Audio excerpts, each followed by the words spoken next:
थोड़ा पीछे हो जाओ, पीछे हो जाओ, पीछे हो जाओ थोड़ा।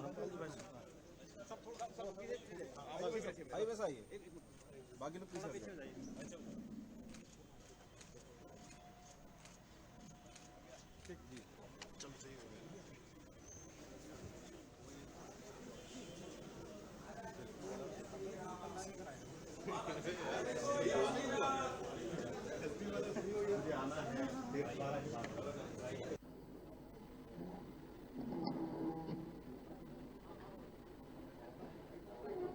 विकसित भारत का अमृतकाल, सेवा सुशासन और गरीब कल्याण के 11 वर्ष पूर्ण होने के उपलक्ष्य में माननीय प्रधानमंत्री जी के नेतृत्व में एनडीए की सरकार के 11 वर्ष पूर्ण होने के उपलक्ष्य में हमारी पार्टी ने संगठनात्मक दृष्टि से अलग अलग कार्यक्रमों के माध्यम से, अभियानों के माध्यम से हमारी सरकारों ने जो काम किए हैं उन कामों की चर्चा हम सब लोग घर घर जाकर अपनी सरकारों का कामकाज का रिपोर्ट कार्ड जनता के बीच में रख रहे हैं। पार्टी के नियमित अभियान के तहत माननीय राष्ट्रीय अध्यक्ष जी ने कल प्रेस वार्ता के माध्यम से, आप सबके माध्यम से देश की जनता के बीच में सरकार के 11 वर्षों के कालखंड की उपलब्धियां और बदलता हुआ भारत के परिप्रेक्ष्य में देश को संबोधित किया। आज हमारे सभी राज्यों के माननीय मुख्यमंत्री आप सबके माध्यम से देश को सरकार की उपलब्धियों के 11 वर्ष की उपलब्धियों के जो जो काम हुए हैं उन कामों को आपके माध्यम से जनता के बीच में रखें। इसी प्रकार से भाइयों बहनों, जिला स्तर पर, महानगर स्तर पर और मंडल स्तर पर, शक्ति केंद्र स्तर पर, गांव में हम लोग लगातार 20-21 तारीख तक इस अभियान के माध्यम से जनता के बीच में अपने सरकार का लेखा जोखा जनता के बीच में रखें। आज हमारे लिए गर्व का विषय है कि आज हम प्रदेश कार्यालय में आज हमारे माननीय मुख्यमंत्री जी हम सब लोगों को संबोधित करेंगे।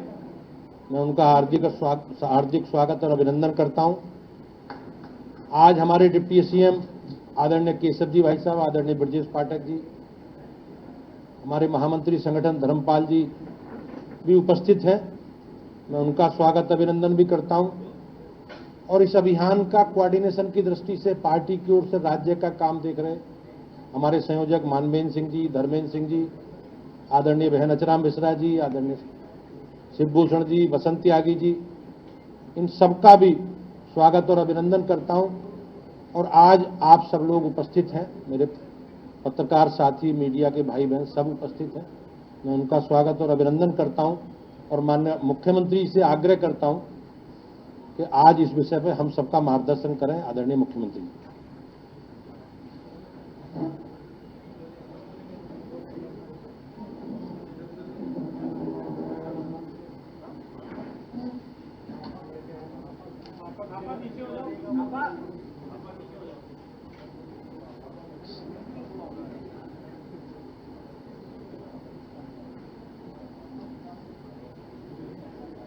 सेवा सुशासन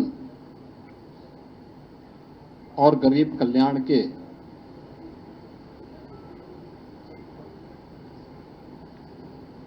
प्रधानमंत्री मोदी जी के 11 वर्ष के इस कार्यकाल के उपलक्ष्य में आयोजित आज की इस प्रेस वार्ता में भारतीय जनता पार्टी के हमारे कर्मठ प्रदेश अध्यक्ष चौधरी भूपेंद्र सिंह जी, प्रदेश सरकार में मंत्रिमंडल के मेरे वरिष्ठ सहयोगी, उप मुख्यमंत्री श्री केशव प्रसाद मौर्य जी, उप मुख्यमंत्री श्री ब्रजेश पाठक जी, प्रदेश के संगठन महामंत्री श्री धर्मपाल जी, इस अभियान के संयोजक श्री मानवेंद्र सिंह जी, डॉक्टर धर्मेंद्र सिंह जी और आज की इस विशेष पीसी में उपस्थित सभी मीडिया से जुड़े हुए प्रतिनिधिगण, मित्रों, सेवा सुशासन और गरीब कल्याण के आदरणीय प्रधानमंत्री मोदी जी के 11 वर्ष के कार्यकाल एक विकसित भारत एवं आत्मनिर्भर भारत के निर्माण के स्वर्णिम काल के रूप में जाने जाएंगे।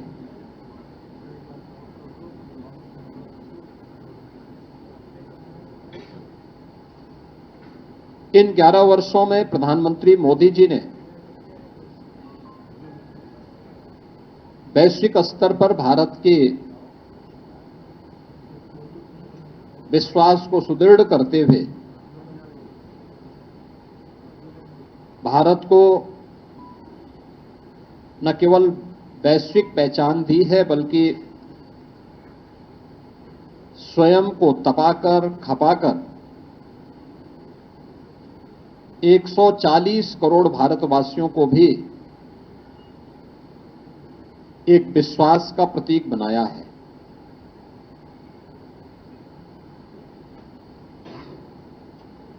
आजादी के 65 वर्षों में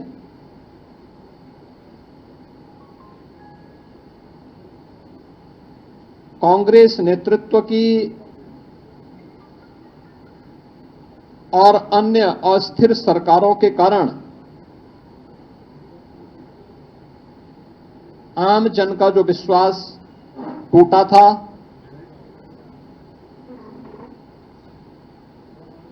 जो विश्वास खंडित हुआ था,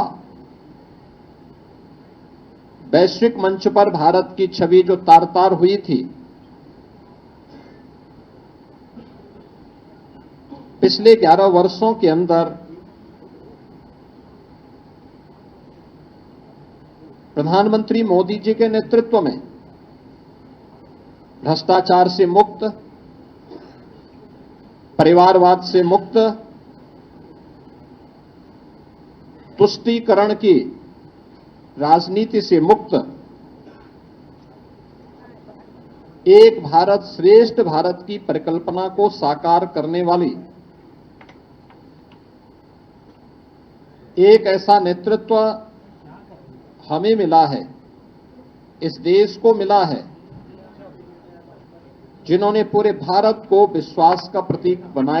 करके भारत को विकसित भारत और आत्मनिर्भर भारत की एक सुदृढ़ नींव का निर्माण करते हुए अगले 25 वर्ष की एक व्यापक कार्य योजना पूरे भारतवासियों के सामने भी प्रस्तुत कर दी है। इन 11 वर्षों में भारत ने न केवल सामाजिक और सांस्कृतिक दृष्टि से, बल्कि सुरक्षा के मोर्चे पर, सुशासन के मोर्चे पर और आर्थिक मोर्चे पर भी एक नई पहचान बनाई है।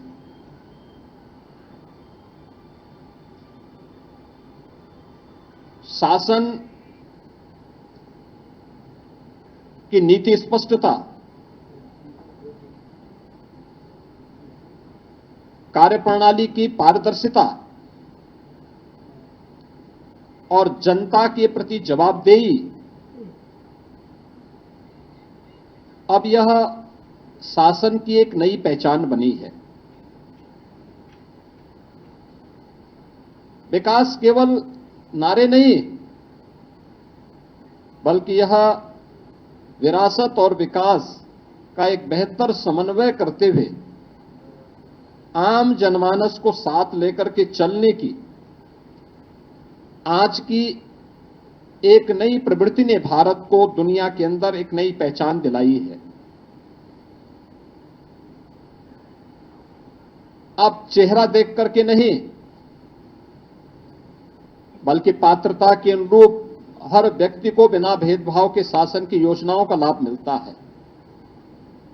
सबका साथ, सबका विश्वास, सबका विकास, सबका विश्वास और सबका प्रयास, यह शासन की नीति का हिस्सा बना है। और शासन अब तुष्टीकरण के आधार पर नहीं, बल्कि प्रत्येक नागरिक की संतुष्टीकरण के आधार पर अपनी कार्य योजना को आगे बढ़ाएगा। पिछले 11 वर्षों के अंदर नए भारत ने यह दृश्य देखा है। भ्रष्टाचार के प्रति जीरो टॉलरेंस, डिजिटल इंडिया के माध्यम से मिनिमम गवर्नमेंट मैक्सिमम गवर्नेंस का एक मॉडल भी भारतवासियों को देखने को मिला है। राष्ट्रीय एकता और अखंडता के प्रति हमारी प्रतिबद्धता और सुरक्षा और आतंकवाद के मुद्दे पर जीरो टॉलरेंस भी भारत ने 140 करोड़ भारतवासियों ने देखा है। प्रधानमंत्री मोदी जी के नेतृत्व की सरकार के 11 वर्ष का कालखंड ऐसे समय में पूरा हो रहा है जब पूरी दुनिया ने भारत की सैन्य शक्ति की पाकिस्तान में टेस्टेड और दुनिया के द्वारा ट्रस्टेड उस ताकत को देखा है जो अभी ऑपरेशन सिंदूर के माध्यम से हम सबको देखने को मिला है। मित्रों, अब वह प्रवृत्ति नहीं जो 2014 के पहले होता था आतंकवाद के मुद्दे पर, कि भारत तो केवल शांति का पक्षधर है, हर हाल में हमें शांति की रट लगाने की जो आदत 2014 के पहले पड़ गई थी, मोदी जी ने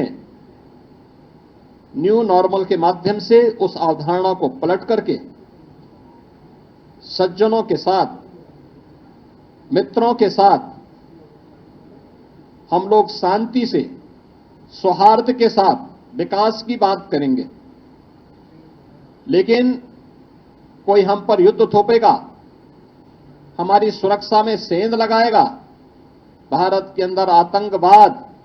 को प्रेरित और प्रोत्साहित करेगा, तो उसका जवाब सर्जिकल स्ट्राइक,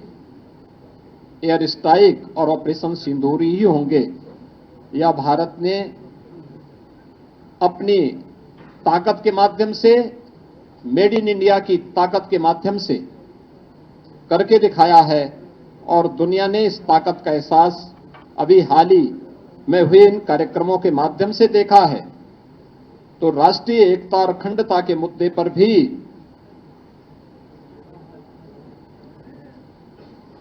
1952 से लगातार भारत पर थोपे गए धारा 370 को पूरी तरह समाप्त करके जम्मू कश्मीर को, लद्दाख को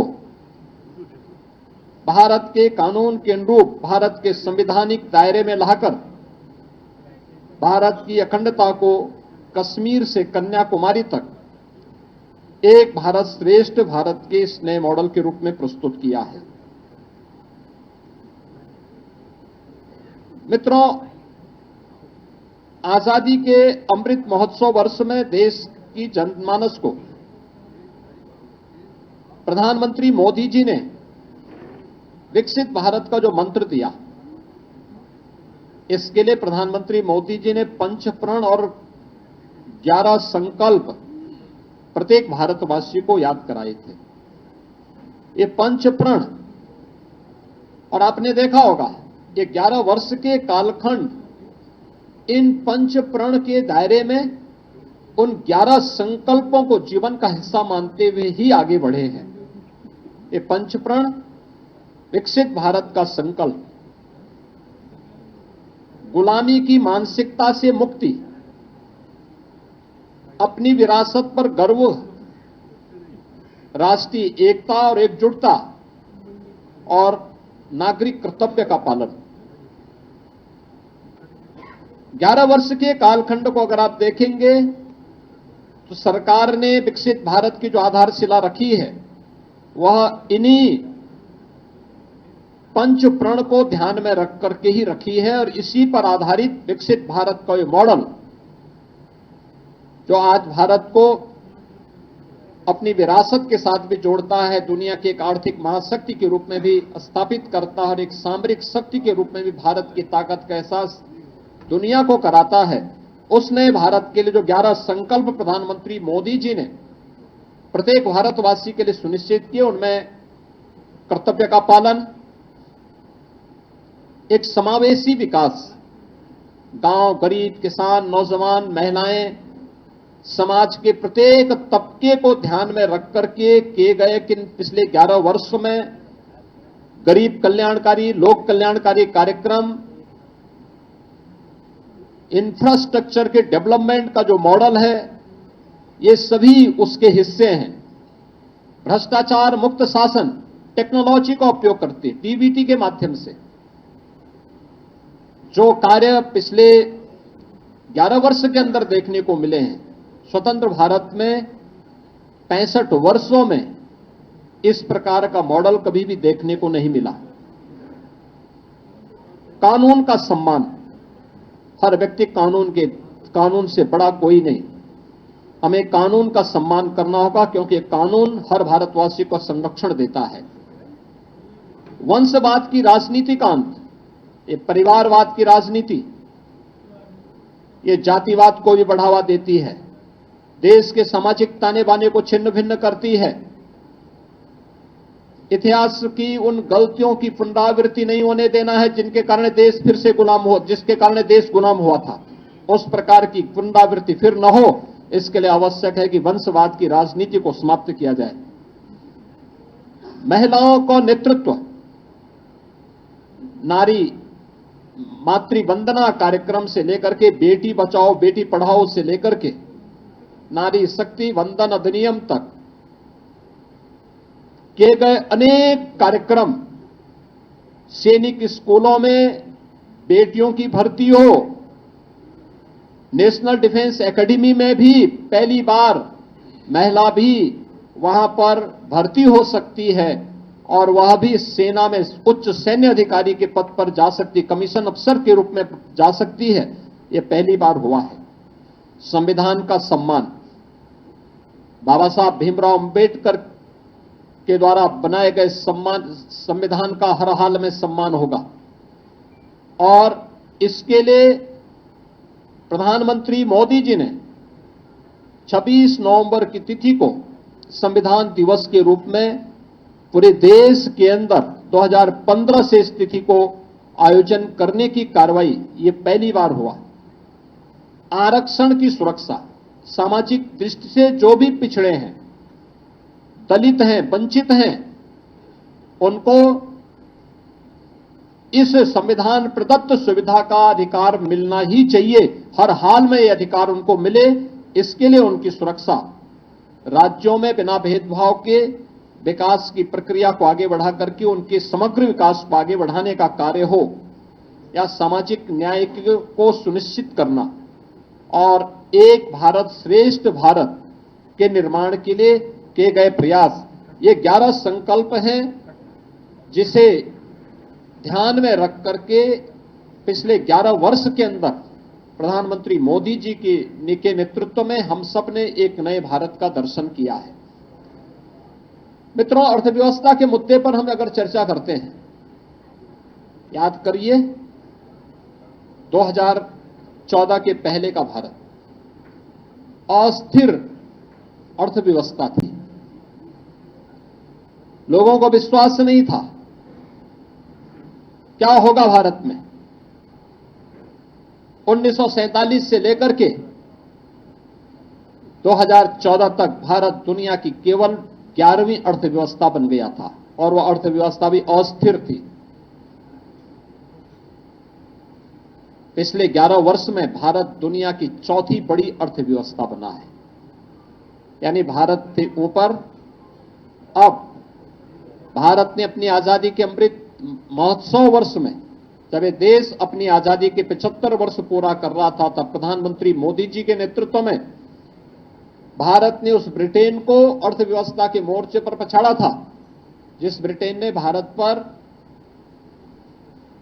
लगभग 200 वर्षों तक शासन किया था। और जब प्रधानमंत्री मोदी जी के प्रधानमंत्री के रूप में कार्यकाल के सफलतम 11 वर्ष पूरे हो रहे हैं, तब जापान की अर्थव्यवस्था को पछाड़ करके भारत दुनिया की चौथी बड़ी अर्थव्यवस्था हो रहा है। भारत की अर्थव्यवस्था दुनिया की अकेली अर्थव्यवस्था है जो एक दशक में दुगनी हुई है। भारत दुनिया का पहला देश है जिसने अपनी पर कैपिटा इनकम यानी प्रति व्यक्ति आय दोगुने से अधिक की है पिछले 10 वर्ष के अंदर। 2013-14 में भारत की प्रति व्यक्ति आय यह केवल 79,000 रुपये थी, 79,000 थी, और आज यह बढ़कर के लगभग 2.5 लाख हुई है। आप अनुमान कर दीजिए, इसके दायरे को अगर आप देखेंगे तो यह आपको चौंकाने वाले आंकड़े हम सबको प्रस्तुत करते हैं। भारत का निर्यात कई गुना बढ़ा है और यह एक नई अर्थव्यवस्था के रूप में भारत को स्थापित करने, आगे बढ़ाने की। और याद करना कि 2000 जिस भारत की विकास की दर जिस स्पीड से दुनिया के अंदर बढ़ रही है, 2027 में भारत दुनिया की तीसरी बड़ी अर्थव्यवस्था बनेगा। तीसरी बड़ी अर्थव्यवस्था बनने के लिए 2027 का एक टारगेट भी प्रधानमंत्री मोदी जी ने भारतवासियों के सामने, भारत के नागरिकों के सामने पहले ही प्रस्तुत कर दी है। मित्रों, इंफ्रास्ट्रक्चर वर्ल्ड क्लास हो, यह इंफ्रास्ट्रक्चर अर्थव्यवस्था का बाहरी ढांचा होता है, उसकी रीढ़ होती है, और उस सुदृढ़ अर्थव्यवस्था के लिए आवश्यक होता है बेहतर इंफ्रास्ट्रक्चर। आपने इस बात को महसूस किया होगा कि सरदार अटल बिहारी वाजपेयी जी ने अपने कार्यकाल के दौरान उन्होंने अर्थव्यवस्था पर एक ध्यान केंद्रित किया था। प्रधानमंत्री ग्रामीण सड़क योजना उस समय उन्होंने लागू की थी, स्वर्णिम चतुर्भुज की योजना हाईवे के लिए लागू की थी। उसके उपरांत अगले 10 वर्ष तक फिर ये योजना ठप सी पड़ गई। यूपीए गवर्नमेंट के दौरान इनकी हाईवे की स्पीड 11 किलोमीटर प्रतिदिन थी और आज ये उससे 3 गुने से अधिक यानी लगभग 35 किलोमीटर प्रतिदिन है। 35 किलोमीटर हाईवे पर डे बनने की स्पीड आज नए भारत की है। आज हमारी 99% ग्रामीण क्षेत्र की सड़कें यानी ग्रामीण हमारे गांव आज प्रधानमंत्री ग्रामीण सड़क योजना से कनेक्टेड हो चुकी हैं और इस दौरान देश के अंदर 3,80,000 किलोमीटर ग्रामीण सड़कों का निर्माण भी पिछले 11 वर्ष के अंदर हुई है। और इसी प्रकार से देश के अंदर हाई स्पीड कॉरिडोर के निर्माण के लिए भी कार्य हुआ, जिसमें 3600 किलोमीटर का हाई स्पीड कॉरिडोर और देश की पहली रैपिड रेल उत्तर प्रदेश के अंदर भी प्रारंभ हुई है, जो दिल्ली मेरठ के बीच में प्रारंभ हो चुकी है। इन 11 वर्षों में लगभग 55,000 किलोमीटर हाईवे का विस्तार हुआ है, जिसके बारे में मैंने आपको पहले बताया कि आज भारत की जो प्रतिदिन स्पीड है, हाईवे की स्पीड है, जो आज हाईवे हमारे बन पा रहे हैं, ये 35 किलोमीटर पर डे के हिसाब से आज बन रहे हैं, जबकि यह 2014 तक मात्र 11 किलोमीटर पर डे की थी। मेट्रो, पब्लिक ट्रांसपोर्ट का बेहतरीन माध्यम मेट्रो, 2014 में देश के अंदर 5 सिटी में मेट्रो का संचालन हो रहा था। उत्तर प्रदेश का एक भी सिटी उसमें नहीं था, और आज देश के अंदर 23 सिटी में मेट्रो का संचालन हो रहा है। यूपी के 6 सिटी ऐसी हैं जहां मेट्रो का सफलतापूर्वक संचालन आज के दिन पर हो रहा है। विश्वस्तरीय सुविधाओं से एक तो नई ट्रेन नमो भारत एक्सप्रेस के रूप में, अमृत भारत एक्सप्रेस के रूप में और वंदे भारत एक्सप्रेस के रूप में आज हम सबको देखने को मिल रही है। एयर कनेक्टिविटी 1947 से लेकर के 2014 तक भारत के अंदर केवल 74 हाईवे बन पाए थे, 74 हाईवे बन पाए थे, और आज इनकी संख्या बढ़कर के 160 हुई है। 160 एयरपोर्ट आज के दिन पर भारत के अंदर बन गए हैं, और उत्तर प्रदेश के अंदर अगर हम देखते हैं तो उत्तर प्रदेश के अंदर यह संख्या अगर 2017 में केवल 2 एयरपोर्ट पूरी तरह और 2 आंशिक रूप से सक्रिय थे, तो आज के दिन पर उत्तर प्रदेश में 16 एयरपोर्ट पूरी तरह सक्रिय हैं और कार्य कर रहे हैं, जिनमें से 4 इंटरनेशनल एयरपोर्ट हैं, और 5वां इंटरनेशनल एयरपोर्ट उत्तर प्रदेश के अंदर बहुत शीघ्र जेवर में गौतम बुद्ध इंटरनेशनल एयरपोर्ट के रूप में सामने आ रहा है। अन्नदाता किसान देश के अंदर राजनीतिक एजेंडे का हिस्सा 2014 में ही बन पाया था। सॉइल हेल्थ कार्ड हो,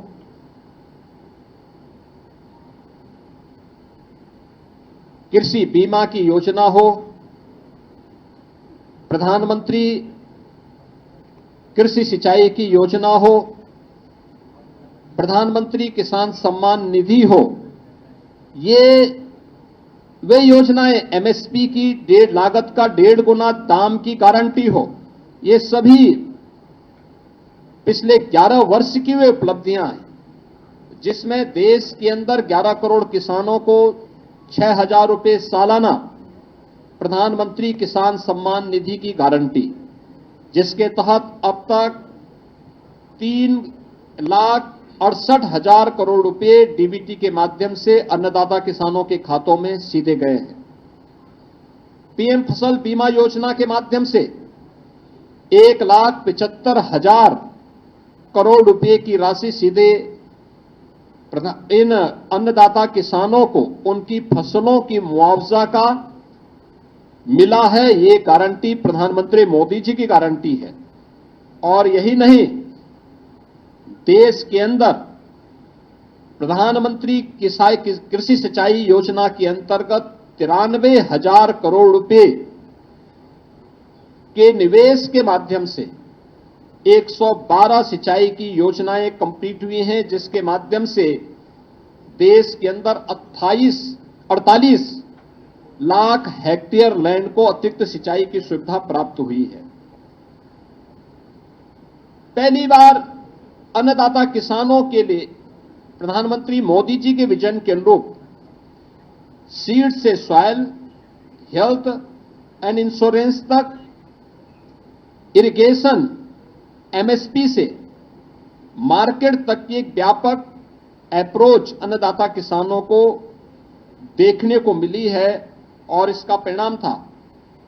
कि अन्नदाता किसानों की आमदनी को कई गुना बढ़ाने में मदद मिली है। इनाम जैसी एकीकृत यानी इंटीग्रेटेड जो राष्ट्रीय बाजार की प्रतियोगिता के माध्यम से अन्नदाता किसानों को मार्केट में अच्छा दाम मिले, इसकी एक व्यवस्था हुई है और इसके माध्यम से अन्य तमाम प्रकार के कार्यक्रम, एफपीओज का गठन हो, मंडियों के नवीनीकरण की कार्रवाई हो या गन्ना किसानों को समय से उनका गन्ना मूल्य का भुगतान। अगर हम उत्तर प्रदेश की ही बात करते हैं, 2017 के पहले उत्तर प्रदेश के अंदर चीनी मिलें बंद हो रही थी। बंद चीनी मिलों को औने पौने दाम पर जो कोऑपरेटिव की थी उनको बेचने की कार्रवाई तत्कालीन सरकारें करती थी। 1996 से लेकर के 2017 तक उत्तर प्रदेश के अंदर गन्ना मूल्य का जितना भुगतान 22 वर्षों में हुआ था, पिछले 8 वर्ष में उत्तर प्रदेश के अंदर अन्नदाता किसानों के लिए, उन गन्ना किसानों के लिए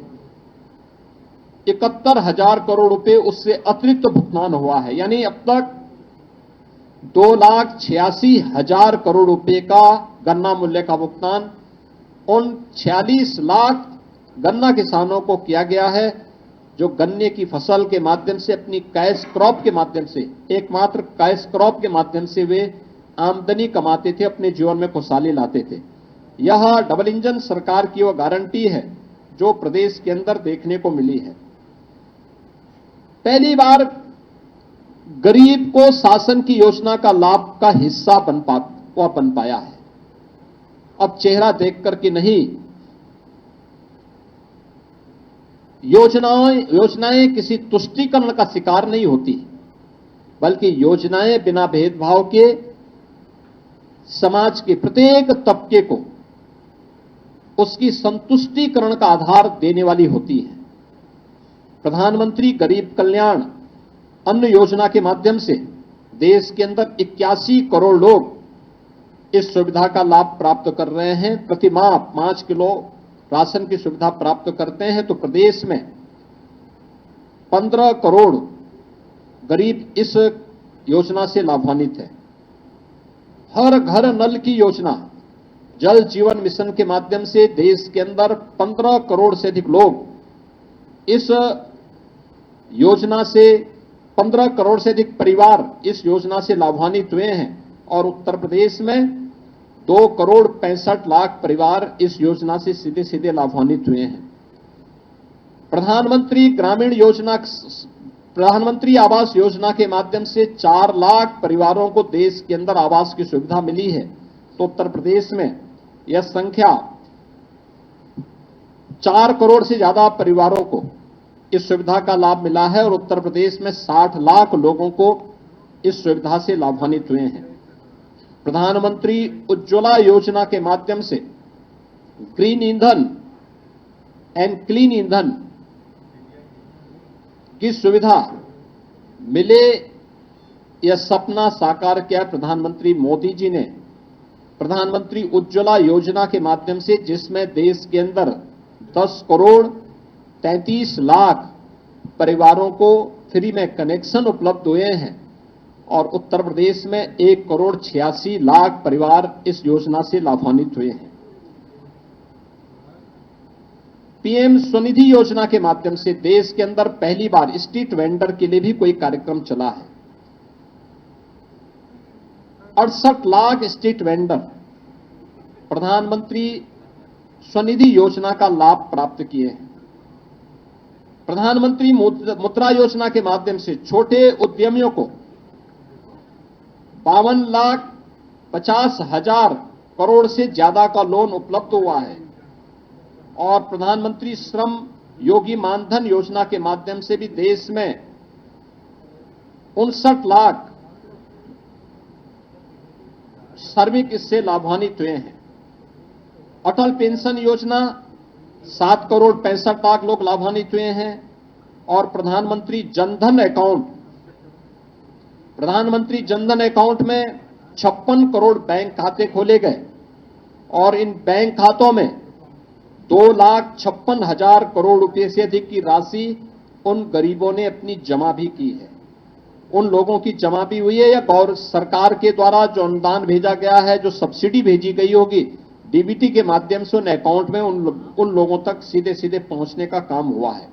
और इन सभी योजनाओं की जो परिणति है वह है कि पिछले 10 वर्ष के अंदर 25 करोड़ लोग बहुआयामी गरीबी से उभर करके एक नया मध्यम वर्ग के रूप में उभरा है और भारत एक नई वैश्विक शक्ति के रूप में अपने आप को स्थापित करने की ओर अग्रसर हुआ है। महिला सशक्तिकरण के लिए पिछले 11 वर्ष के अंदर जो कदम बढ़ाए गए,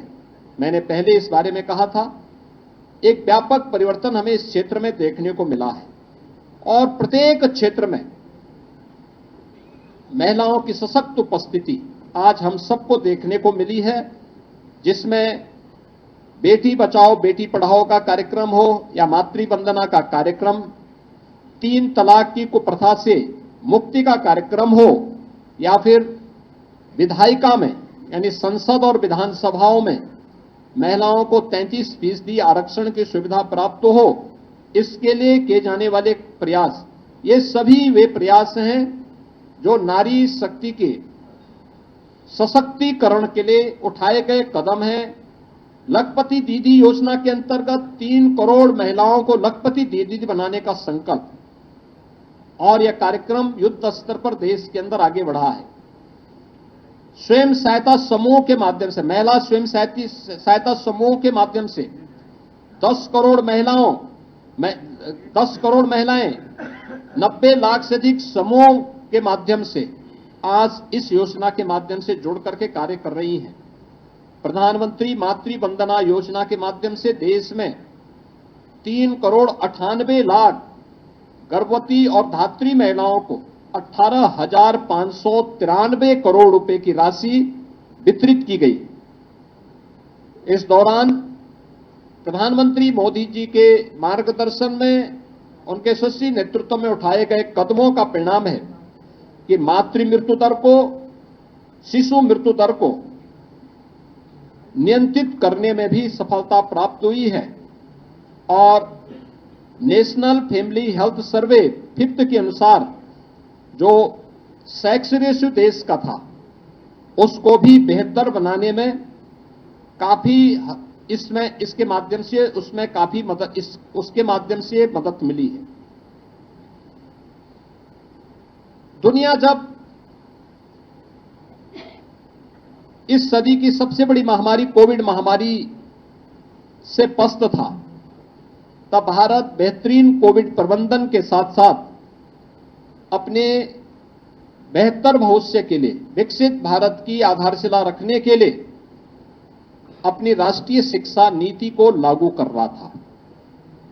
याद करिए 3 दशक से लंबित थी ये योजना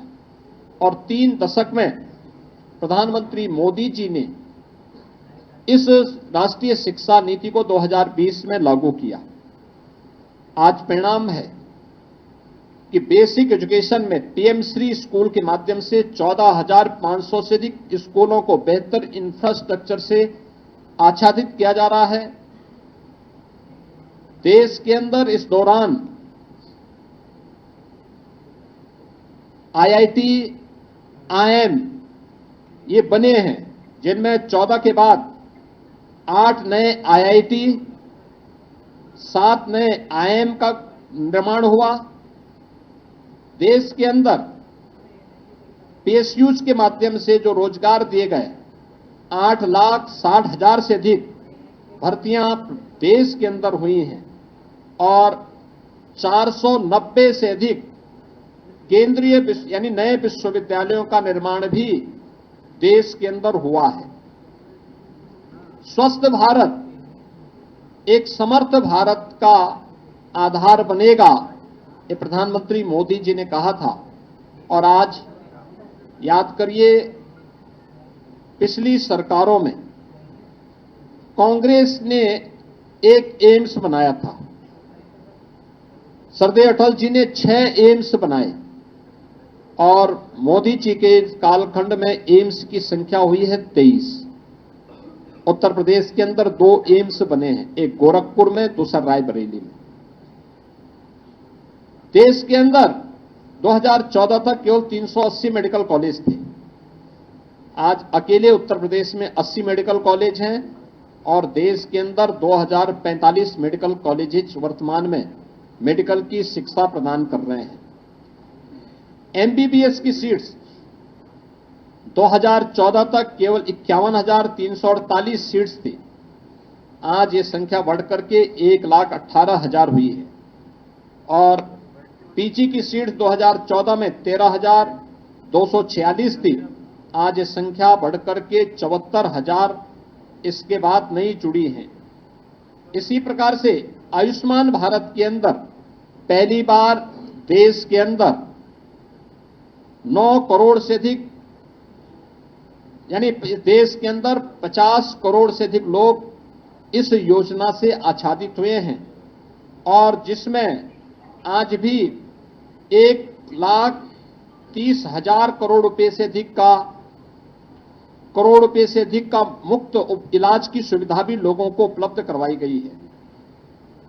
आयुष्मान आरोग्य मंदिरों की संख्या भी देश के अंदर 1,76,000 से अधिक हुई है। जन औषधि केंद्र के माध्यम से सस्ती औषधि लोगों को प्राप्त हो, 16,000 से अधिक ऐसे जन औषधि केंद्र जिनके माध्यम से एक सामान्य नागरिक के 38,000 करोड़ रुपए की बचत हुई है।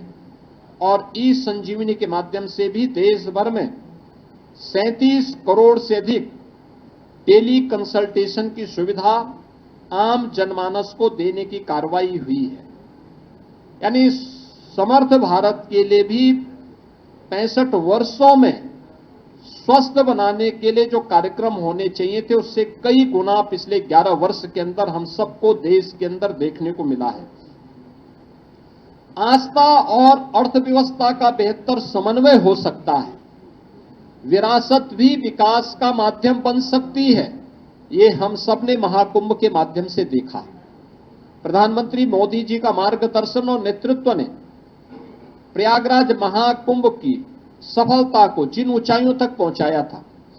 आपने उसको महसूस किया होगा। कैसे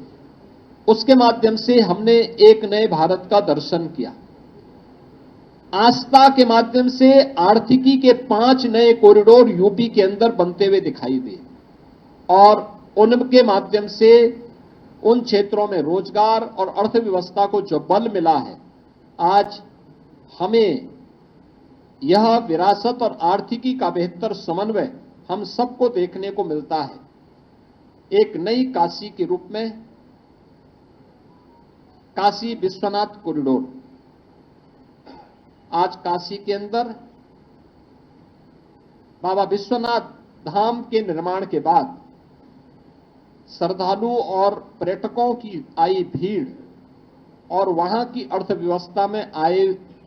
युगांतरकारी परिणाम हम सबके सामने देखने को मिल रहे हैं। नमामि गंगे परियोजना का परिणाम महाकुंभ की सफलता के रूप में हम सब देख सकते हैं। काशी विश्वनाथ धाम काशी के साथ साथ आसपास के जनपदों की अर्थव्यवस्था को भी एक नई गति दे रहा है। अयोध्या में श्री राम जन्मभूमि में 500 वर्षों के बाद रामलला का विराजमान होना, अयोध्या को एक नई विकसित नगरी के रूप में वैश्विक मंच पर स्थापित होना, और इसके माध्यम से रोजगार और अर्थव्यवस्था को एक नई गति मिलना। इसी प्रकार से विंध्यवासिनी धाम हो, नेमिष धाम हो, सुख तीर्थ हो, मथुरा वृंदावन, चित्रकूट या अन्य सभी पवित्र स्थलों के विकास के साथ साथ